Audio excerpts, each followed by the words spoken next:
Hello, hello, hello. How are you guys doing this evening? It is currently 9:53 p.m. on Sunday evening, going into Monday.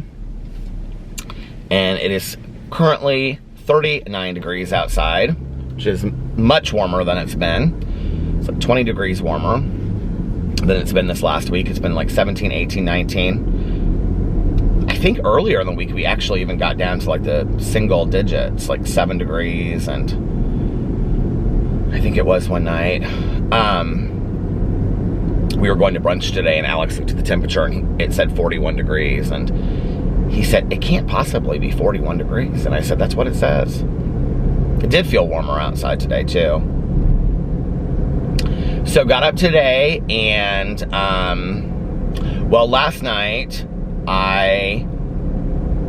after I got done vlogging, I finished my book Elsewhere by Dean Koontz. It was so good. It was so action-packed. I could not believe it. I just honestly couldn't stop listening to it. And I was like, oh my God, I'm going to finish this book tonight. It was so good. So I finished that.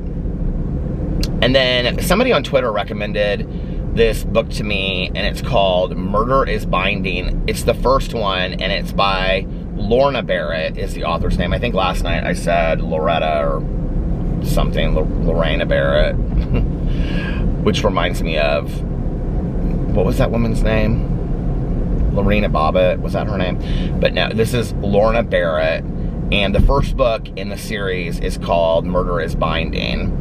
And the series is called the Book Something series, like the Book View series, or I don't know, I can't remember. But anyway, it's about this town in New Hampshire, and this woman's lived there for like 6 months, and she comes here and she opens, there's this whole street, and the whole street is all like bookstores. The whole area is all bookstores, I guess, like, for selling like they're known for selling like rare and first edition books. And so each bookstore is different, and she runs, or she owns a mystery bookstore, which is called Without a Clue. Isn't that such a cute name for a bookstore? And, so anyway, and then her sister comes to visit, and they don't really get along. And then this woman that owns this is all at the beginning, so if you choose to read it, I'm not ruining anything for you. The woman that owns, the cookbook store is murdered, and somebody sets her store on fire, but she's stabbed in the back. And supposedly over this cookbook that she got that's very expensive, that was in the window, because then the book is gone as well. It sounds corny, but it's actually really cute. And it's so funny, like when you read cozy mysteries, it's kind of like one thing you kind of get used to. They always talk about the food.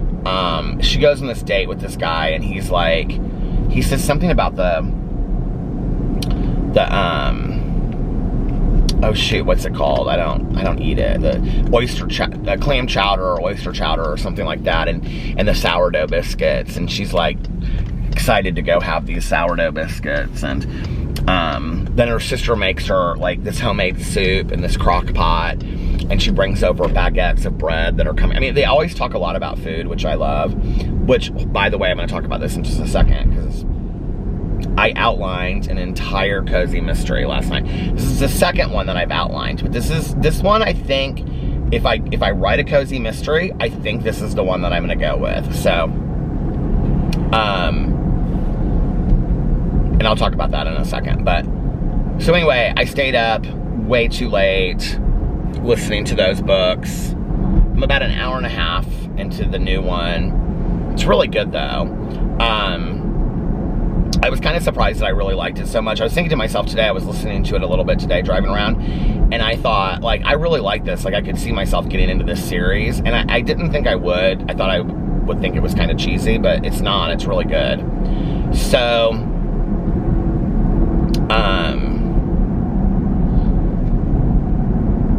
listened to that, and then I went to bed last night. So got up today, and we went to brunch, and Alex had a bowl of turkey chili. He loves their turkey chili there. They have it like every day. The two things they have every day are turkey chili and tomato artichoke soup. And then they have other soups that are like homemade, but he always gets a turkey chili. He got a bowl of it with tons and tons of croutons, and then he had his Cuban breakfast and regular coffee. They always have regular coffee and then like a flavor of coffee. Well, when they had their coffee station open, they would have like 2 different kinds of regular, like they would have like Patachu regular and just like regular, and then they would have like 2 different flavors. But today, now they just have like the regular, and then like the flavor. And so today the flavor was blueberry, which is my all-time favorite of theirs. I love their blueberry. I think it's called Blueberry Crumble, actually. Or maybe that's, they changed coffee companies probably like a year ago. They use, the coffee company I think that they use now is local, and it's like Hubbard and Craven's or something like that. I think it's, I can't remember, maybe it's not local, I don't know, but I think it is local. And, but the coffee is so good. It's this Blueberry Crumble. I have some of it left right here. It's cold, but I'm still drinking it. She wanted to give me 2 to take home, and she said some people put it in the refrigerator and warm it up the next day. And Alex is like, that's such a smart idea. And I would have, but I didn't have enough coffee holders in my car, so I would have spilt it everywhere. So anyway, and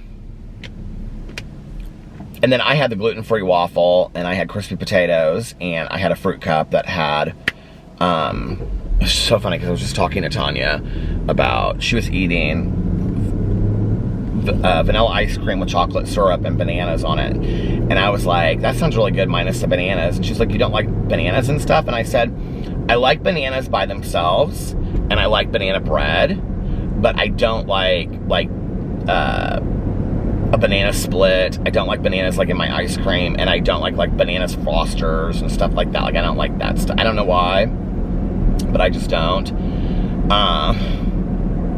So anyway, my little fruit cup had blueberries, pineapple, and strawberries in it. It was good. And then I already say I had a gluten-free waffle and crispy potatoes. Yeah. They put cinnamon and sugar on the gluten-free waffle, and then I had it with butter and syrup. It was delicious. And then afterwards, we came home, and I dropped Alex off because I wanted to talk to Mel on the phone about our March book. And so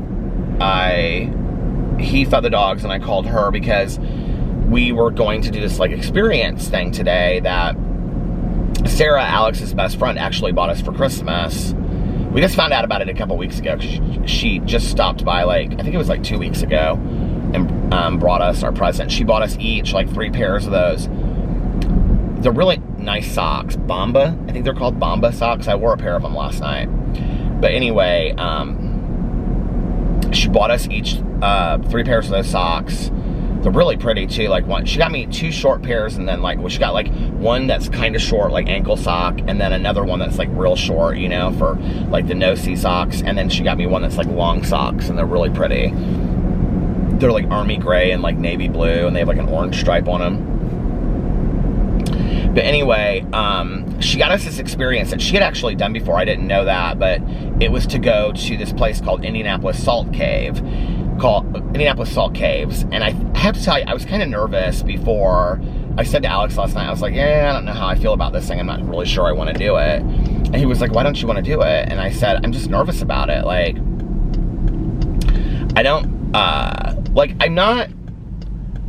I'm not scared of heights, but I don't love heights. Does that make sense? And I'm not scared of like small places, like being in small enclosed places, but I don't love it either, if that makes sense. Where's my lip gloss? I also have a blackberry cucumber LaCroix. But I don't love small places at the same time, you know? So, I knew it was, he goes, well, it's not an actual cave, but it's like made to look like a cave. And I said, I know. And he was like, well, if you don't like it, you just walk out the door. You don't have to stay in there. So I kind of was like, last night, I was like, okay, Peter, this is going to be a cool experience. Just enjoy it. Like, stop worrying about it. So I kind of got over it. And then I was like, really like looking forward to it. I looked it up online, but I couldn't really tell from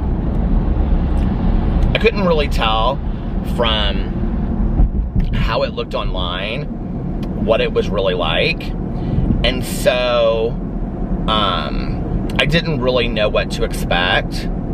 And so we went there. Our appointments were at 5 o'clock. And Sarah knew before we got there that there was going to be like, it was the 3 of us, and then there was going to be like another, like 2 people that were in there. It was these 2 girls. But like we didn't talk to them or anything like that. So you go in, and the whole thing, it's like at Fort Benjamin Harrison, and the whole thing looks like, well, it was so peaceful out there today anyway. There's like, it's old like army, it's like this old army grounds out there that they have like turned into like really pretty housing, and like brick buildings that are like now like, you know, condos and apartments and townhouses, and it's beautiful out there anyway. So it was behind this old hotel that just was called the Hotel Inn or something like that. And it was like this brick building, and you go inside, and it was like immediately very, very peaceful. There was like this gift shop area, and they had like all of those salt lamps, you know, that when you turn them on, they're kind of like that amber yellowish, yellow orangish color. They had a bunch of those like up against one wall, and it was like this man and this woman that were running it. I think they were a couple, and they were so nice. And so we checked in, and then it was so peaceful. Like they had a whole wall that was all just like greenery and stuff. And I actually ran into, she was leaving as we were coming. It was just us and the other couple that was there, but then there was like this woman that was leaving, and she kept on looking at me, and she was like, "Are you Peter?" And I was like, "Yeah." And she was like, "Oh my God, it's," and it was my cousin Caroline's niece by marriage. It was her husband Mike's niece. It's his sister's daughter, and I hadn't seen her in like a couple years, and so it was really good to see her. And she's like, "Oh my God, it's amazing. You're gonna love it." And she's like, "It's so incredible." Now I have found that everybody in Indianapolis knows about this place, but I didn't know anything about it, which is kind of funny. So anyway, there was like this whole wall that was all like greenery. It was really cool. I think it was all fake. But then they had this like kitchen area where they had like two of those plug-in kettles for like hot water to make like tea, and they had like this water thing where like after you're done you could get like a hot cup of tea. They were selling like teas, these Buddha teas in there. It was very, you know, very you know, meditative kind of. So anyway, we go in, and so that you had to take off your shoe. They said to bring a blanket, so we both brought blankets. I think my blanket is still back there, or maybe I took it inside, I don't know. But just like those comfortable blankets, you know, that you have like throws over you while you're like laying on the couch. And so then she said, you know, like you can put, they had these shoe coverings that look like, you know, the hairnet kind of deals. And she said you can put it over your shoes, or you can take your shoes off and put it just over your feet. And I was like, well, which one do you recommend? And she's like, I think it's much nicer if you just put it over your feet, because then your feet are relaxed. So I still didn't know what to do, because there was this big wooden door that was like, looked like a sauna door. And it said, there was a sign on it, and it said healing in progress, and it was closed, and that was like where we went in. So I didn't know what to expect. So then she takes us in there. And okay, you guys, it was, oh my God, absolutely, absolutely incredible. And I mean, for $35, the experience was so cool. And so you go in, and like the whole floor is like a foot of just like salt. She called, it's like that Epsom salt kind of stuff, right? That they've just put all over the floor. So you're like walking on this salt. And then they've turned this room, the only way I can explain it is, it looks like an old mining room. There's like these like wood, like planks that are coming down. And then in the corner are these 2 like wooden cabinets that they have made into like water fountains, that like water is like lightly dripping down through them. And then like all the walls are white, like this, like you feel like you're in a salt cave. Like there's like stalactites, you know, and stalagmites, whatever they're called, hanging down from the ceiling. Actually, so they recommended that we didn't take our phones in there to record anything. I'm thinking about doing an entire video on my Peter Does Stuff channel about this. because it was just so cool. But I may put it up tomorrow and show this footage on there as well. We'll see. But so they said like not to take your phone in there, and so Sarah was like, just leave your phones in your car, that way like they won't disturb us. And when we were in there, I like looked over, and the girl across from me, the other two couples, she was like taking video of like the walls and stuff. So it wasn't like you couldn't take your camera in there. They just recommended that that you didn't. So I tried to follow the rules, so I didn't bring my phone in there. It was in the car. And then I was like, God, I wish I had. It was so peaceful. So just so you get an idea, Alex sent me the video footage. If you can see anything on the video footage, where am I at on time? If you can see anything on the video footage and make any kind of idea of what it looks like in there, I'm gonna include it like right here, okay? All right, there, that gave me a moment to like splice it, and I can put it in there. So if it's in there, you can see what it's like. He took like a video of me like laying in the chair when he got up, because I was so comfortable I didn't want to get up. So we came in there, and like she explained, she was like, we each sat in a chair that was probably like, you know, 5-6 feet away from each other, or 10 feet away from each other. And then you just lay in the chair. And then once we got in our chair, we covered ourselves with blankets. And they gave us like these stones, these salt stones that you're supposed to like set on areas of your body, or rub on areas of your body that like are in pain, or it'll help like heal that, because salt is supposed to be such a healing thing. And then they pump actually into the room. She held up a flashlight and showed it. You could see like salt crystals like all through the air floating and stuff. And so it's supposed to be like you're breathing it in, and she said you might even feel like a tickling in your throat, like if you're like, because it's like healing your throat, and it's supposed to like go in and heal your lungs and stuff. I don't know how true this is, but it's supposed to. But when you're sitting in there, and I don't even think the video, because I looked at it, it's rather dark. I don't think you can even really get fully grasp what it feels like when you're in there. But you sit in this lawn chair, and then like, you know, you like kick your legs back, so you're laid like, you know, you're like, you know, flat down. Perpendicular, is that the word I'm looking for? And then you hear like in the background like the little water fountains going, and then it's just like this like trickling of water that you hear, and then there's real soft music, you can hardly hear it in the background. And it's so nice. Oh my God, it's so incredible. And it feels kind of like, this is gonna sound so strange, but I kept on thinking like it felt like you're inside of a heart. And you can see like the walls are white, but you can see like these lights. Like it feels like there's like an energy pumping in there. Kind of very much reminded me of that movie like Dark Crystal. Do you remember that movie from back in the day? It was beautiful. It was absolutely beautiful in there. And so I was sitting there, and I was like, you know, like Tanya and I have been talking about being present lately. And so I was like, I'm gonna really, like, I looked over, and Alex was like, his eyes were closed, and Sarah's eyes were, well, at first, like, everybody's just, like, looking around, and then everybody's kind of, like, sleeping or whatever. Alex said he fell asleep at one point. But I kind of wanted to just take in this whole experience and have, like, a transformative, like, healing, meditative experience, you know?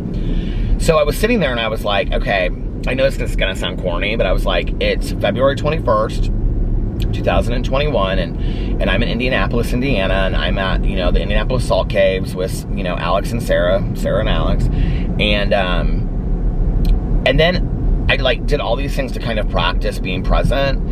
And then I went in and I said my prayer. I said the Lord's Prayer, I said the Serenity Prayer, and I was just kind of like praying on positivity and goodness and happiness. And then I went through and I did this extensive gratitude list, like in my head, starting with everything from my life and my sobriety and Alex and my dogs and the friends of my life, and going through each person and just kind of really in my head, not just saying the words in my head, but like really focusing on the image of each thing in my life.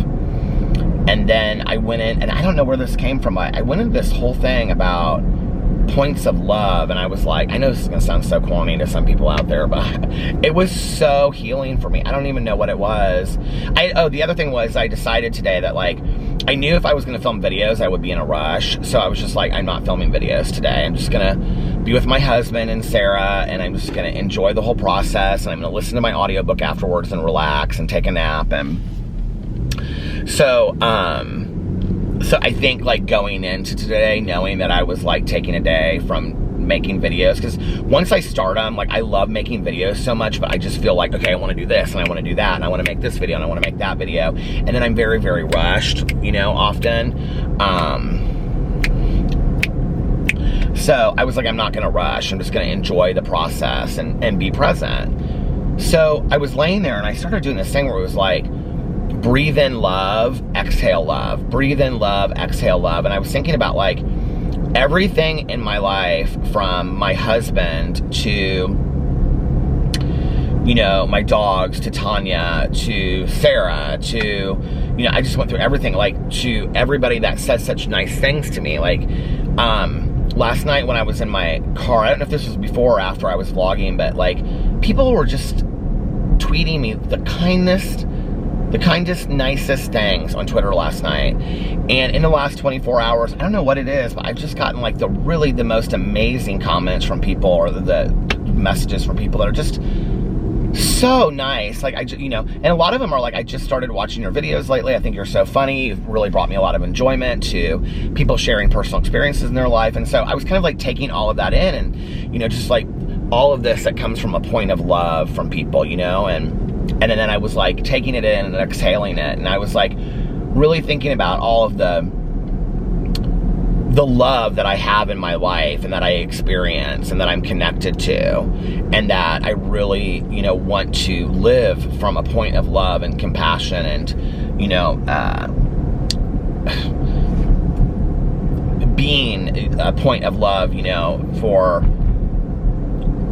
in my life, you know, and that seeing things through the point of love, you know what I'm saying? Like, when it talks about in the 4 agreements, like always lead with love. Like, I was really thinking a lot about that, and I just got so like happy and so peaceful just sitting there thinking about that, you know, I don't know, it just was like this, it really was this kind of meditative, transformative experience that I had.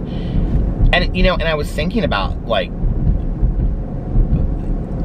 and just now reminded of it, that like this isn't anything that I needed to be sitting in a salt cave for. I mean, these were things that I could have done at home for 10 minutes laying on my bed before I got up every day, you know. I mean, I do a gratitude list and stuff, but like really, like this took, I think it was because I was forced to just sit there. Like, I am not unless I'm getting like my hair cut or a situation like that, I'm very rarely in a situation where I'm forced to just be still, which is really good for me because I'm not somebody that's still a lot. I'm very busy, you know, and I have a lot of like, unless I'm asleep or I'm just like, even like getting my hair cut, like we're laughing the whole time and telling stories and stuff. And like when I used to get massages, you know, once a week, like that was so good for me, just to lay there and have to be present in that moment with my thoughts or lack thereof, you know. And so especially on the heels of talking about being present, like this was so good for me to just kind of be forced, because it was 45 minutes. It wasn't that long, although it seemed longer than 45 minutes, but it was so good for me for like 45 minutes just to sit there and be forced to just be present and, you know, not,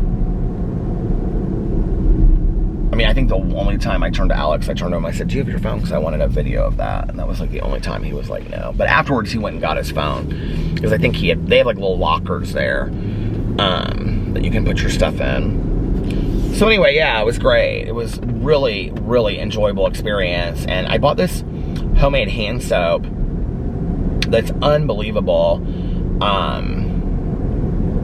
You know, I just remembered, I just started doing this. Oh, I was gonna do it once a month, wasn't it?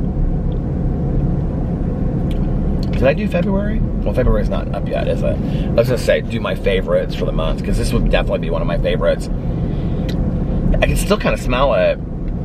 There are these homemade hand soaps, like, you know, like, not like a bar of soap, but like, you know, like a push kind of thing. And they're made in aluminum cans. I have it behind me, because I didn't take it in yet. And they had 3 different flavors. One was like garden, the other one was woodlands, that's the one I bought. they had all 3 of them in the bathroom, so when I washed my hands, I used one, and then I used another one, and the Woodlands one smelled so good. I was like, oh my God, this is fantastic. So, I bought a can of that, and then I bought Tanya this, like salt. It's like a balm, like, you know, like, like you put on your body and stuff. It's supposed to like soothe and, you know, take pain away and stuff like that. So I got her a little thing of that. Then I talked to my sponsor later, and she had gone already. She had gone a year. I was like, I want to take you to I almost said my sponsor's name. She could care less. She's like, I'll be on your vlog. She always says that. She's like, I'll be in your videos. I'll be on your vlog. And I'm like, no. I'm like, people aren't always really nice. She's like, I don't care. She's like, people will like me. I can handle it. She's so cute. But anyway, so I was like, I called her today. She's redoing a bathroom wall. She's like, I'm real into cement. She's always redoing something. And if you met her, like, you would never guess in a million years that she is like usually like hair up in like a, you know, a messy bun and like some t-shirt on and Pilates pants, and she's redoing some part of her house. Like, she's totally into redoing stuff all the time. And she's like, I'm really into this exposed, because I said it's like exposed brick. I like that. She's like, yeah, but it's cement.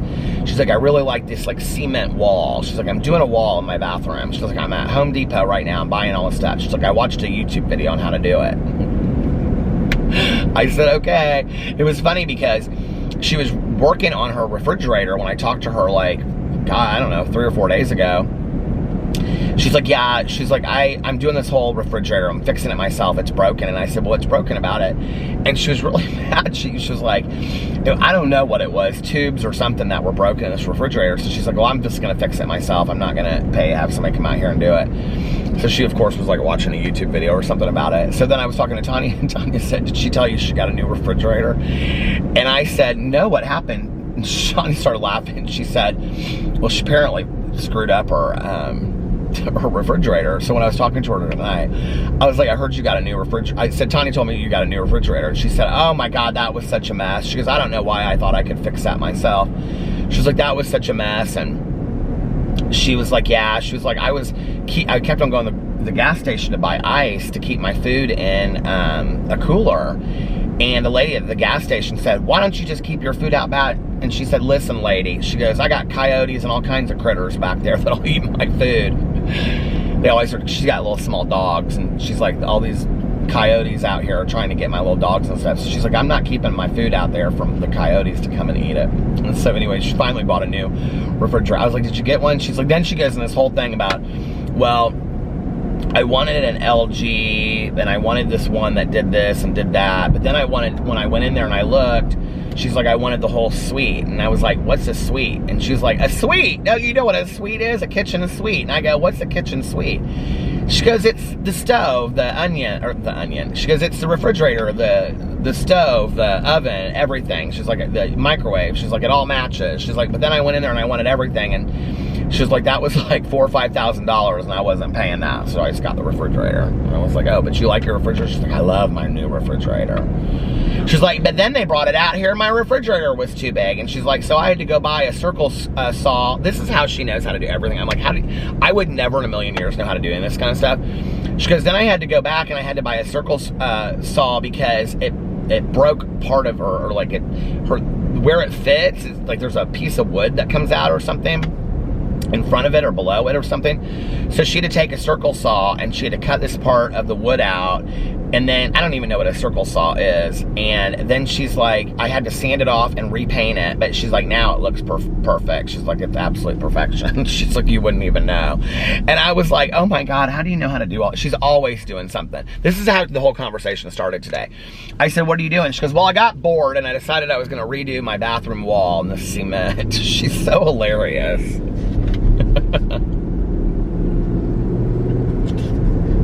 I love her so much. We've been trying to narrow down a date to do my inventory with her. And so we decided that we were just going to do a night. I said, we keep on looking at days, but can we just do a night? Like, she stays up as late as I do. And she was like, yeah, absolutely. So then I wanted to do it next Saturday night, but Boo and Tucker will have just had their... It stopped. Boo and Tucker will have just had their teeth extraction, and I don't want to leave them at home, you know, for any long period of time. A half an hour, or whatever. I asked the vet. She's like, oh yeah. She's like, I mean, you can leave for a couple hours. I'll be fine. She's like, the healing process is much easier than that. And, but I don't want to leave them for long periods of time. And so Alex has plans next Saturday night. Well, actually, he has a friend and her husband. It's the ones that got married in Dallas that we went to their wedding last year. So we're supposed to go out to dinner with them, which is fine. I can do that for an hour. But then, like, after that, they're supposed to hang out because, like, Alex never gets to see her. And I was like, okay, well, I'll stay at home with the dog's son because I don't want him alone for that long. So I said to her, maybe we could do next Sunday night. So I think we might do the inventory next Sunday night, which is fine. She's like, yeah, come over, I'll bake you all. She's got all these coffee makers. She's always wanting to make me mocha. I go over there, she's like, do you want a cappuccino? Do you want a coffee? Do you want a... Oh, she makes her own soda too in one of those soda things. And so she's like, what kind of soda do you want? It all tastes diet to me. I don't know why that is. But she's like, I love it. I don't have to buy soda anymore. I can just, a soda stream thing, you know? She's like, I love it. I don't have to make soda anymore. I don't have to buy soda anymore. I can just make my own soda in the soda stream. She's so funny. She's so cute. And then she always has like whipped cream and chocolate and caramel and all this kind of stuff where she makes all these coffees and whatever. So if you go over there, first of all, she and Tanya are like twins when it comes to this. Even if we're like, because a couple times Tanya and I have gone over there for like our workshop on Monday nights that we all like Zoom together, you know. She's actually not part of it now because she's part of a different workshop. But, well, Tanya is still part of my workshop, but our sponsor's part of a different workshop. She just did like the first round of it. So anyway, but if you go over to her house, like she makes a whole plate of like fruit and cheese and all kinds. She's so nice like that. And then she always makes like, you know, coffees and special, you know, little sodas and stuff like that. It's fun. It's fun. Tanya's the same way. If you go over to Tanya's house, she makes like a tray of like fruit and cheese and popcorn and all kinds of stuff. I always do like little 8, you know, when you like do over here. Somebody texted me. I need to see who it was. Need to see who it was.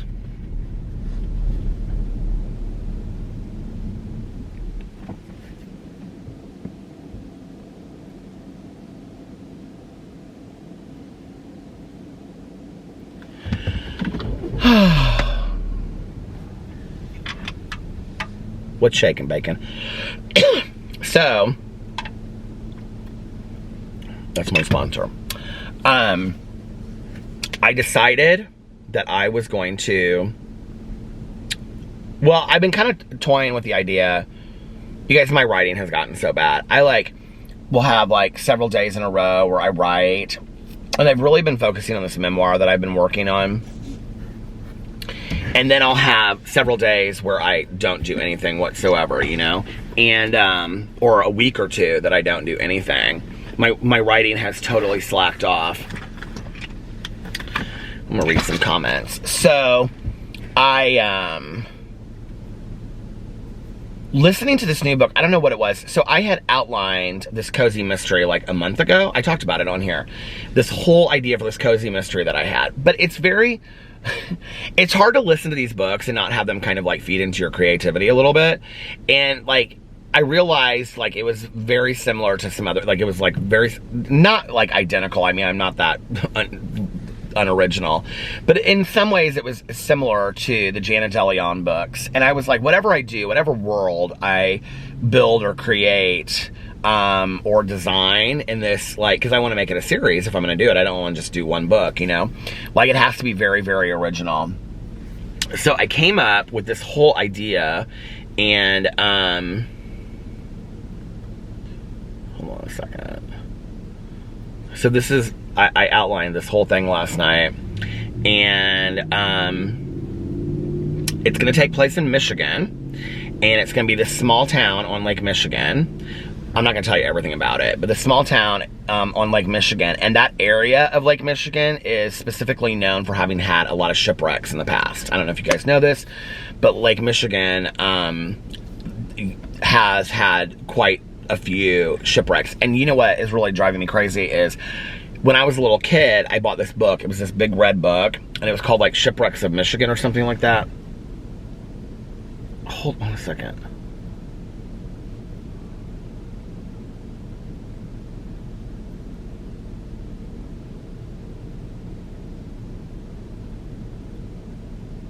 Mallory. She's so funny.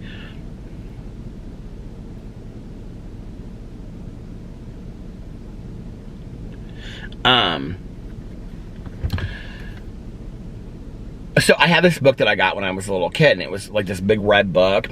It was like locally made or something like that, and it was called, I feel like this is so out of focus or something tonight, I don't know why. Is it out of focus? But anyway, I can't really even see without my reading glasses to tell if it's out of focus. But I have this book, it was this like tall red book that I got at some book. What is she saying now? Valerie, you, and I know you're watching my vlog, you are silly. You are absolutely silly. I said I'm vlogging. She said, great. You know if I'm vlogging, that means don't respond. Everybody does that to me in my life. When I say like I'm recording a video or I'm like, they always respond again, even though they know that I'm like stop. So anyway, I think I need some lip gloss. Have I even put any on tonight or not? I need some.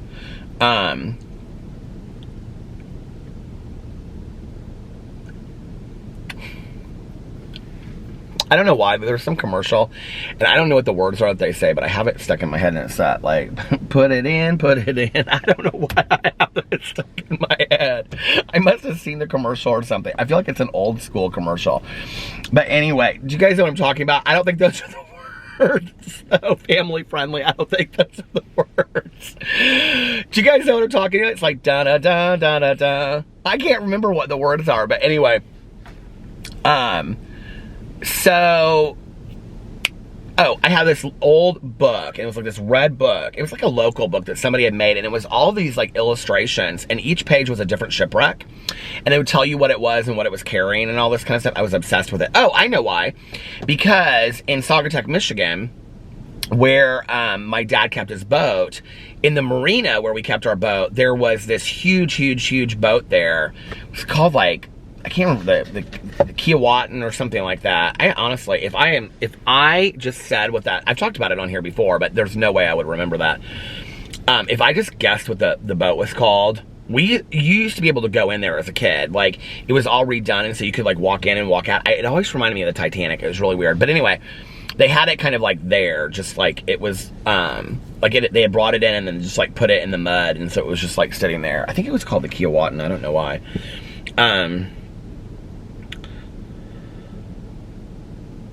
Saugatuck.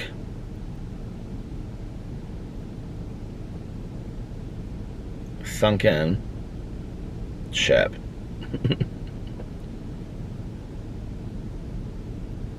Shipwreck found off of Saugatuck could be 180 years old. Oh my god, the SS Kiawatan! Oh my god, you guys want to see what it looks like? They probably have a picture. There's where it is. That's what it looks like in the marina. Do you see? That's right there. Oh. That's right there in the marina.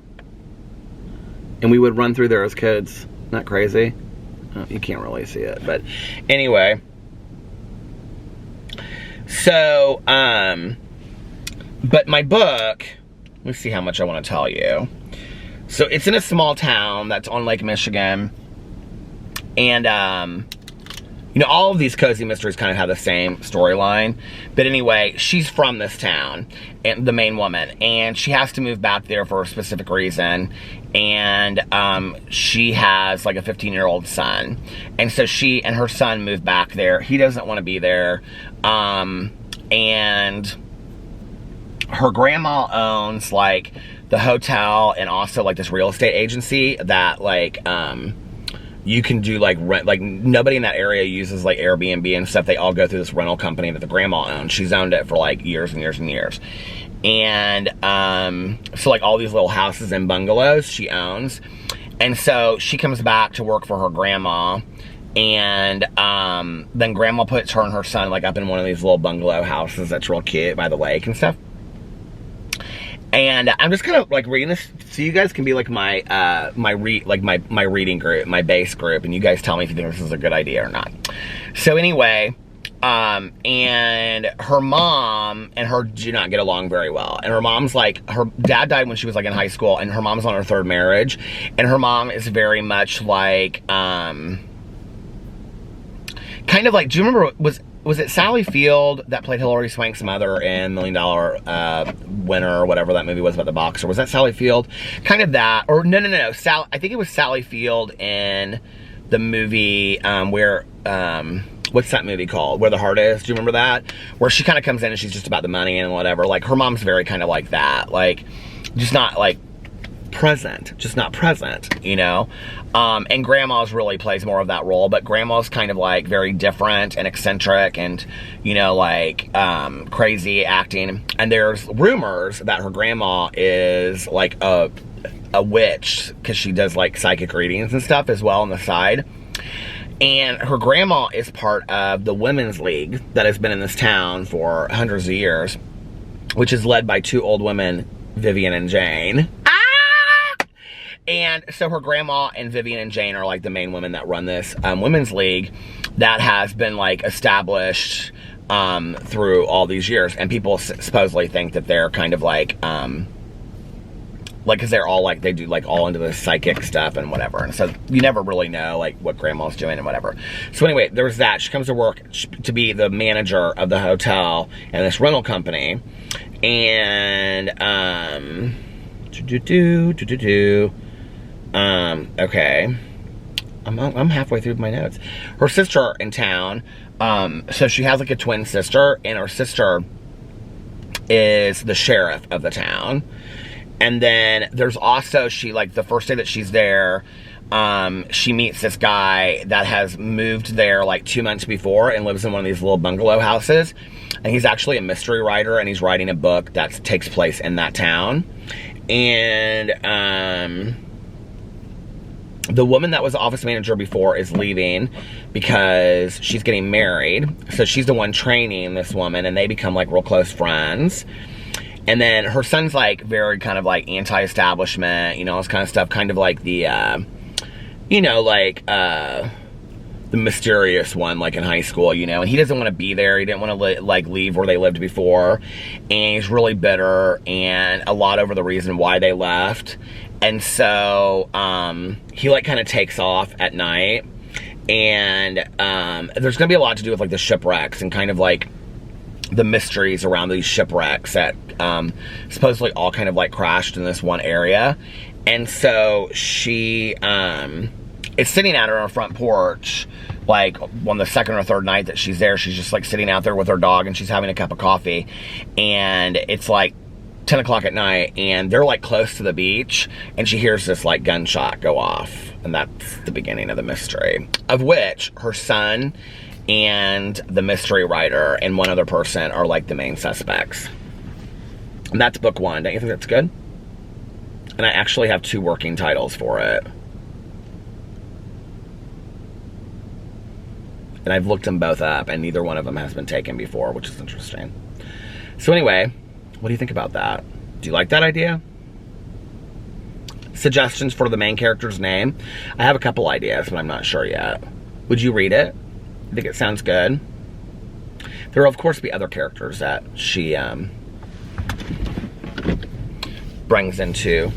I had to bring Jane and Vivian in the Women's League. That was kind of actually, that whole idea was kind of done in Dorinda Jones with like the witches, but it's going to be totally, the way I do it in my book is going to be completely, totally different. They're going to be very involved in like the shipwreck thing, which there's going to be like in each book, the shipwreck theme is going to play through it. And they're going to run kind of like this historical society about the shipwrecks. So that's kind of how they play into and factor into all of this to do with the shipwrecks. So imagine kind of like a cozy mystery mixed with like the movie The Deep. Oh, maybe I'll make her live in a lighthouse.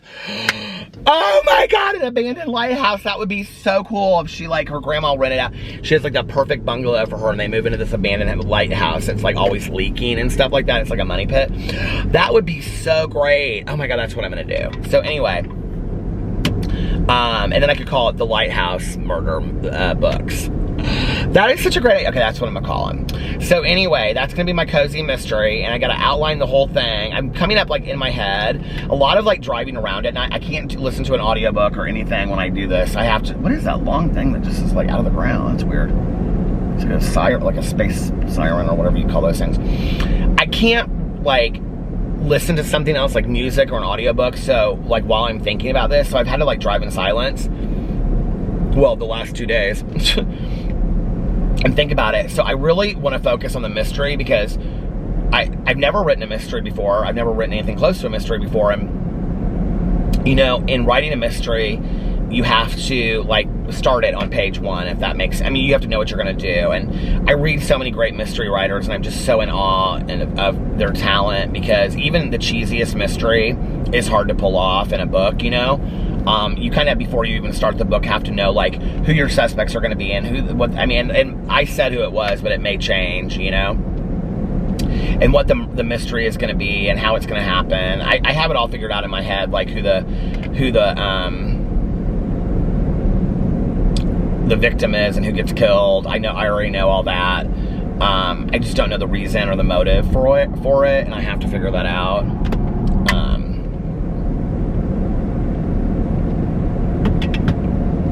So we'll see.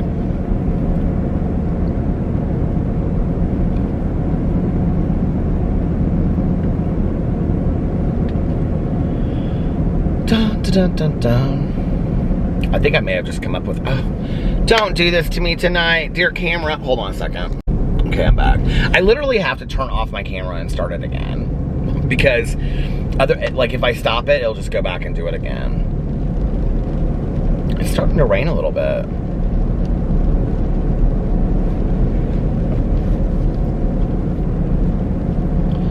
So I'm very excited about that. I feel like inspired as far as writing. Very inspired right now. Very excited. And yeah. I want to write. I'm like, for me, like, I like to write on a computer, but I like to, like, longhand, like, outline the book. So I want to sit down and outline, like, chapter by chapter what I'm going to do and how I'm going to do it.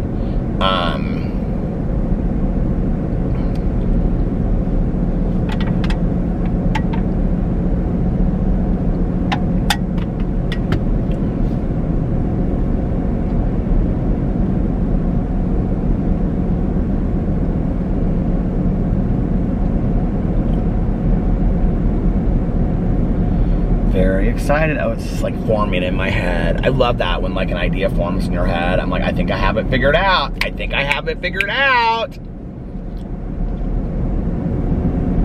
But it's how do you let a little bit go here and a little bit go there. But anyway, the mystery writer and the main character,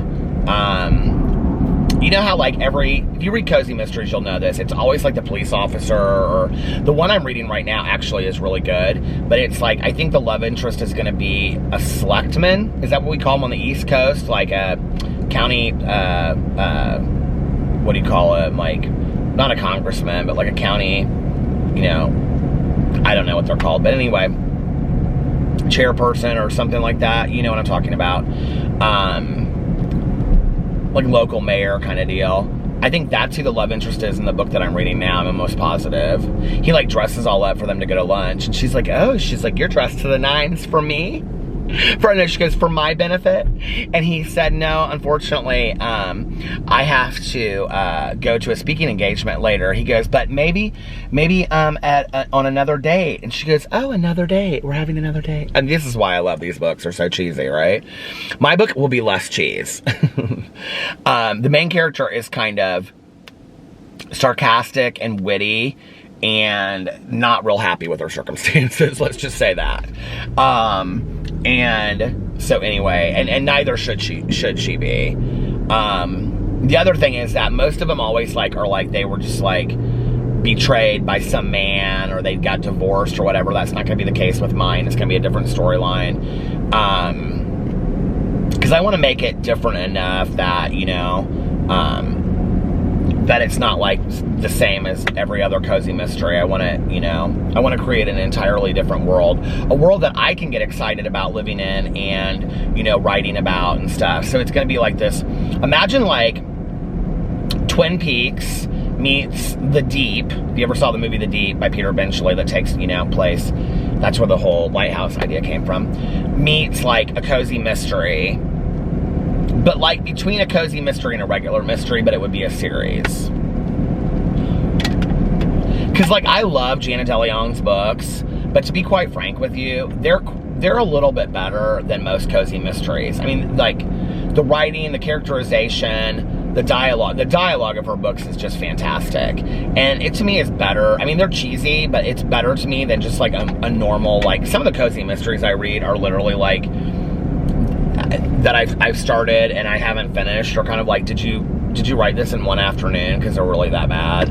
I mean, not bad, but like the writing is just very simplistic. There's no characterization. You don't feel like you really know the characters or anything. That's how I feel like with quite a few of them that I've like started or looked at or whatever. I'm just like, I'm not real excited about this. So why is this car like driving like that and not wanting to pass me? Just pass me.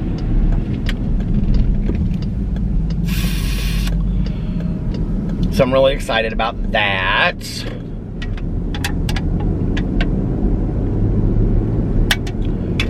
Full week ahead.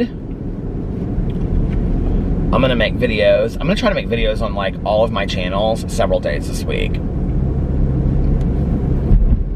I wanna do the Peter Does Stuff. I wanna do my Peter Does Stuff channel a couple times this week. I want to like, I bought this ice maker or this iced coffee maker and I haven't used it yet. So I want to use that on my Peter Does Stuff channel. And then I also want to use my French press because I haven't used that. And so those are two videos I'm going to do on my Peter Does Stuff channel this week. And I may do the Salt Cave video and just talk about it and just show the video footage. Oh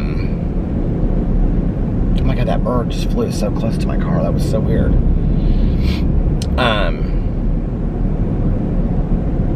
I don't know, we'll see. I kind of want to go back and do the Salt Cave and show like the gift shop and everything and do like a whole video of the whole experience for my Peter Does Stuff channel. So, and I want to film a couple videos for my BookTube channel this week. I have to do a book. We picked our March book today. So, and we're late picking it because she's been really busy. And then the March book that we had planned, we had to move to April. So actually, Jax Miller, who wrote Hell in the Heartland, I asked her, I said, do you have any book suggestions? I'd love for you to like pick our March book, you know, and we would be honored. And she's so sweet. And she's doing a lot of like fundraising right now for the Delphi case. That whole like true crime community is very like close-knit. And she actually did a speaking engagement, and Kelsey, I think is it German or Kelsey Germain? I think Kelsey German, that Libby German's sister, was like on the panel as well. You guys, I drove into that tonight. It was when we got done with our thing and it was getting dark outside, and I drove into, I was just driving around listening to my audiobook, and I had just gotten off the phone with my sponsor, and I was passing Richie Woods. I'm almost like, 100% positive it had nothing to do with that case. I'm not stupid.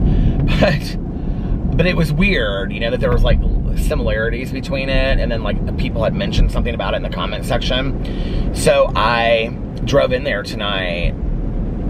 I couldn't believe that, like, it was really, it wasn't dark yet, but like if you were in the woods walking around, it would have been very dark, like dark in the woods, and like very dark, like you couldn't see dark. And I pulled in there and I was surprised. There were like 3 cars of people that were in there. I didn't see the pickup truck though, but I looked. Anyway.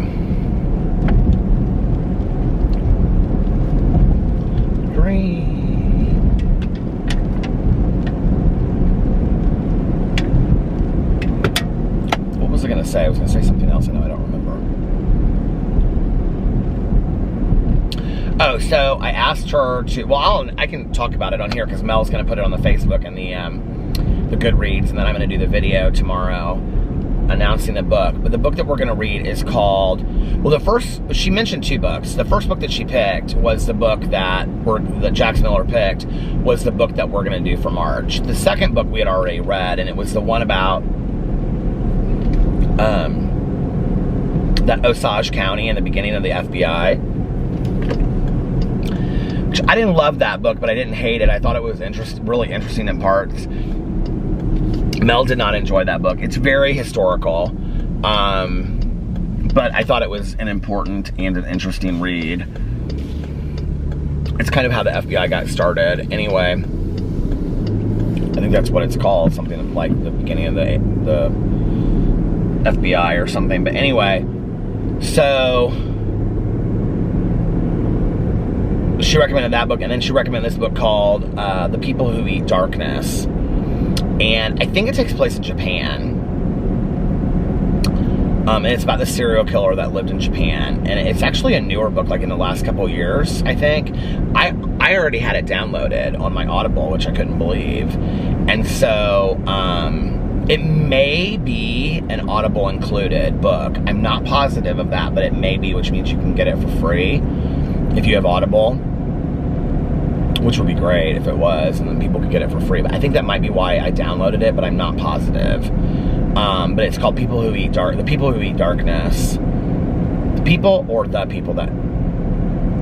Darkness, or People Who Eat Darkness. And she said it was good. So she actually said, she's like, I think you're a man after my own taste.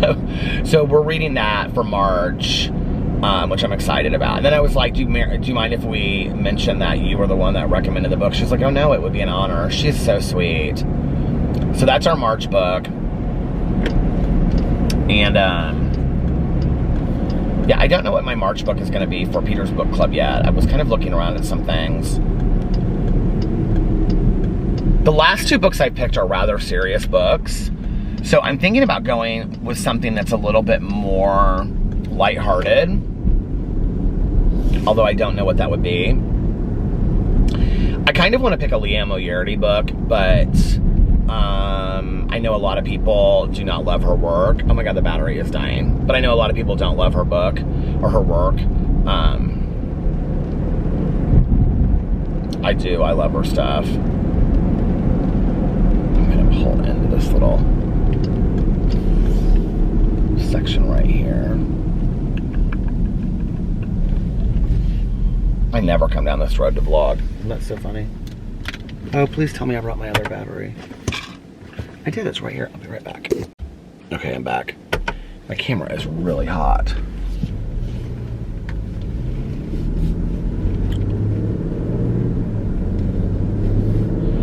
So I have that booktube video that I want to make, and then I want to make a booktube video. See, this is where I have to make a list of this stuff, because if I don't, then it's just in my head, like floating around, driving me crazy, until I write it down and put it on paper. This is why lists really help me.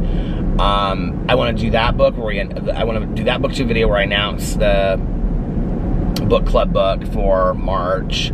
And then I want to do one of my graphic novels, because they're sitting everywhere in the kitchen, just taking so much space, and I need to put them away. And then I also want to, I think I'm going to donate a bunch of these graphic novels. I don't know. A lot of libraries sometimes, like if they have books already, they don't want them, and then they just go to like this sale pile. And since these are like brand new books that I just read, I don't know, maybe I should just keep them. Like the Heartstopper books I should probably keep, because I might want to read those again by Alice Oseman. So we'll see, I don't know. But some of these graphic novels are so beautifully done. I'm reading I read more today of Anne Frank's diary, and it's interesting, like, I don't remember reading the Diary of Anne Frank. Honestly, I don't know if I've read it all the way through. I don't know if maybe I saw the play or watched the movie or something. I think there is a play and movie on both of them. But I feel like I maybe didn't read the book all the way through. Like, or if I did, it's been so long that I don't remember. Because some of the things that she talks about in the graphic novel, unless it's completely different, are things I don't really remember. But just like did Anne Frank have like a really sarcastic tone? Like in this graphic novel, she's like a really sarcastic tone. Like almost, like, it's weird that they paint her in this way, in this graphic novel, like almost kind of like not likable at times. It's very strange. Because I didn't think that was ever the perception of Anne Frank. I mean, I always think of Anne Frank of, you know, after everything, I still believe that people are good at heart. Like, I that's the quote that I remember from Anne Frank, you know, like I don't, whenever I would say Anne Frank, my mom would always say Anne Frank, because of having my mom worked in a Hebrew school, an Orthodox Hebrew school. So she would always correct me on that. But, and then somebody commented when I was talking about it originally that, and I did not know this, that Anne Frank's dad actually, after before he published it, he highly edited the book. Did you guys know that? I had no clue about that whatsoever. And is there an unedited copy that you can read to know what the difference would be? I don't know. But it's interesting to read. The pictures are beautifully done. It all of a sudden just got really windy out and it's starting to rain, which is kind of strange.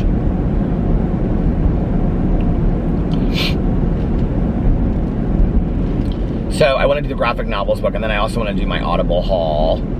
And,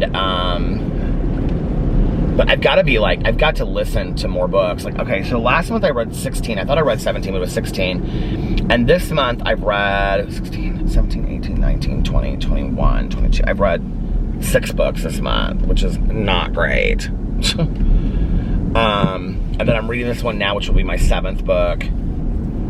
So if I can finish 3 more books this month, that'll be 10. Well, I'm at like 22 right now, for January and February.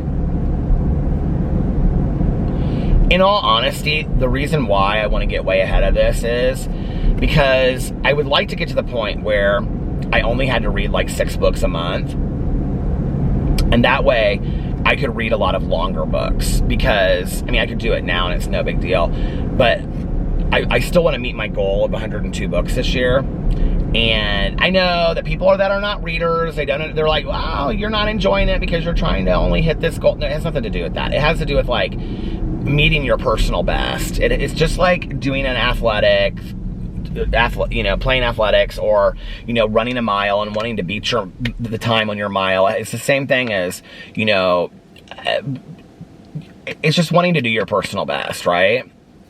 The thing is, for me, when I have a goal like that, I slack less reading. Like, I will force myself more to read. And the thing is that on years that I was reading 30 and 40 books versus last year where I read 100 books, that was 60 to 70 more books that I read last year, 60 to 70 more stories that I was introduced to, 60 to 70 more characters that I was introduced to in a year, you know, and like ideas and philosophies that like really impacted and changed me. And if I honestly had to go through and pick 60 to 70 books that I of last year just had never read, I don't know what books I could pick, you know?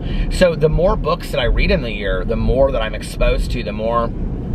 And I love to read, and I love to be, you know, introduced to characters and all this kind of stuff. So it's very cool to me to read more and push myself more. And if I hit 102 this year, then, you know, next year I'll do 105 or 110. I don't want to put it much more than that, because I don't want to feel like, I know now that this is really manageable for me. It's 8 books a month. Okay, 8 books a month is 2 books a week. It's very, very manageable for me.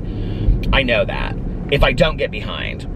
And I love to read, that what it does is it forces me kind of to participate in a craft or a hobby or something that I'm passionate about, you know? Which is so funny, because people, you know, all the time in society are like, you need to get a hobby, you need to get something that you're really passionate about to do. Well, I am, and this is what I love to do, is read. And so then it forces me to stay on track with my reading, you know what I mean? And then I'm a happier person. Like, Alex is always like, oh my God, today I was going on and on about this cozy mystery that I'm writing, and the cozy mystery that I started reading last night, and the Dean Koontz book Elsewhere. I was telling him all about it. He was like, you are always so happy when you are reading and writing. And it's true, like, I am, you know? So,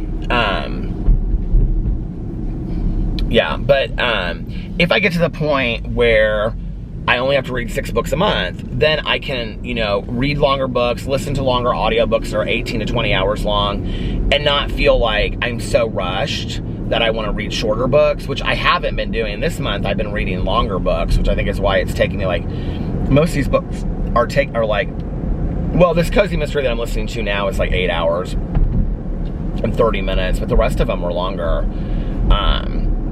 Dean Koontz, that Elsewhere book, was 11 hours and 3 minutes.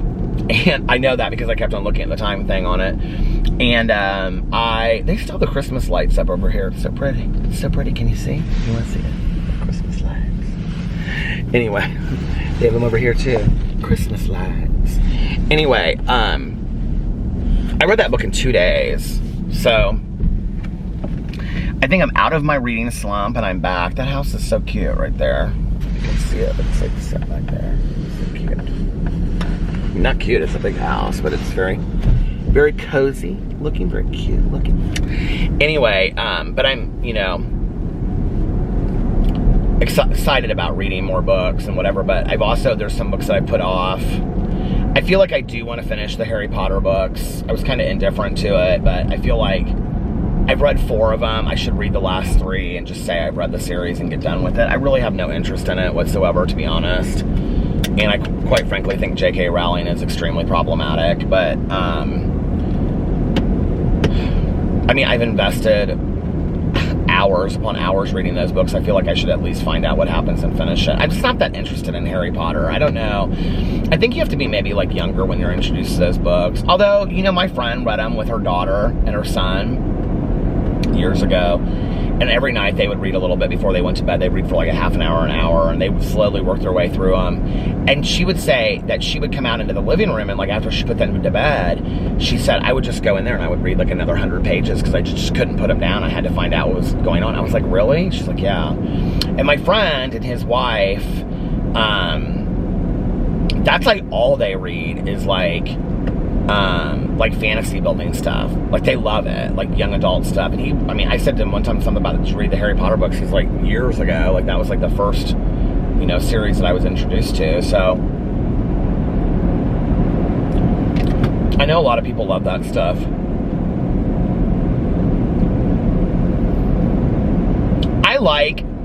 I still like reading young adult,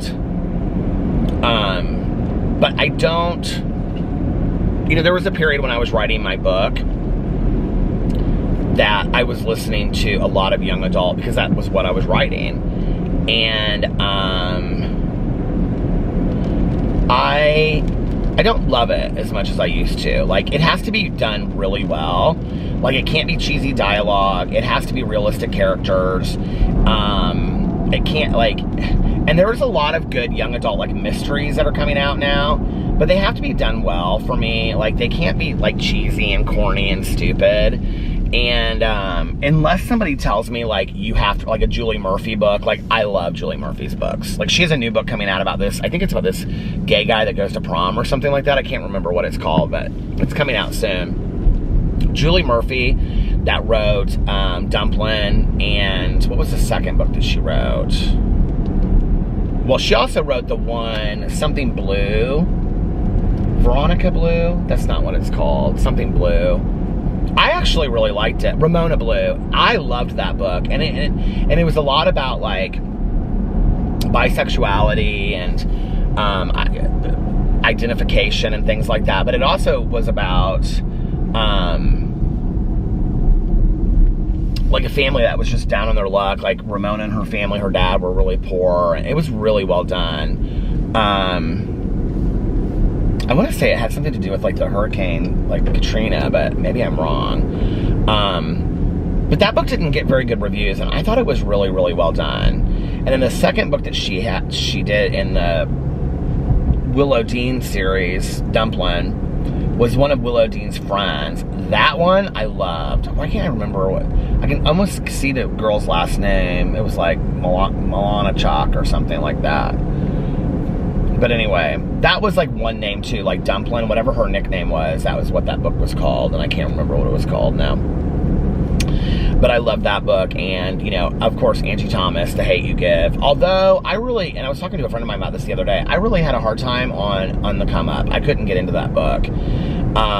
But everybody's reading Concrete, I think it's called Concrete Rose now, that she just put out, which is like the going back on before The Hate You Give, and like how that, like, I think it's Star's dad's story, and it is just getting unbelievable reviews. It is supposed to be so fantastic, so I'm probably going to read that here soon. And that's, to me, young adult that I think has done really, really well. You know, Benjamin Ilear Signs, Aristotle and Dante Discover the Secrets of the Universe, just beautifully written, you know. But then there's some very corny stuff that's out there too, you know, and some stuff that I think is mass marketed because somebody gets in with a good publisher and good literary agent, but they don't.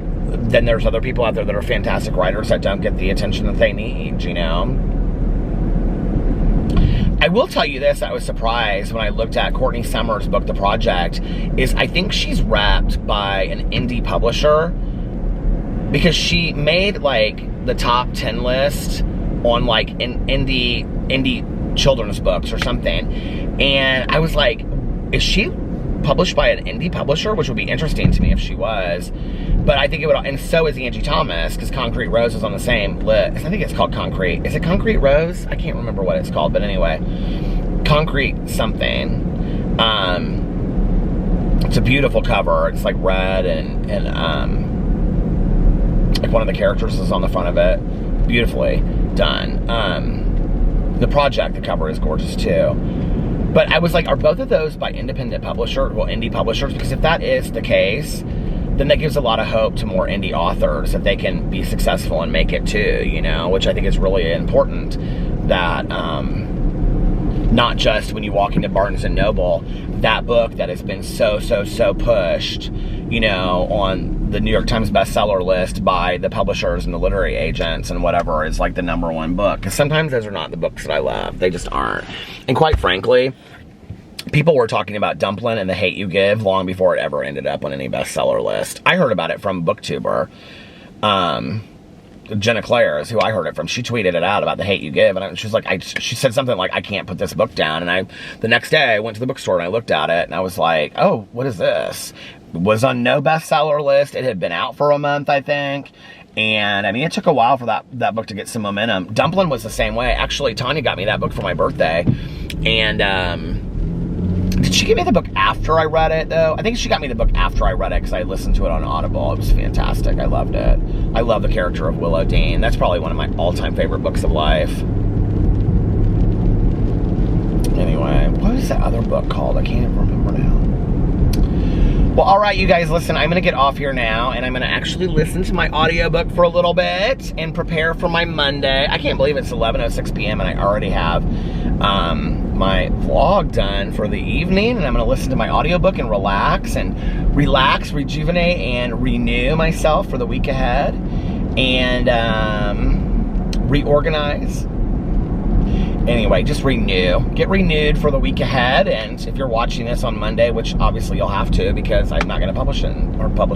I'm not going to, well, that's what it's called. You publish a video on YouTube. I'm not going to put it up till Monday, but on Monday, I hope that you are taking care of yourself and renewing yourself and rejuvenating yourself for the week ahead. And I love you guys very much, and I will see you tomorrow. Bye. Love ya!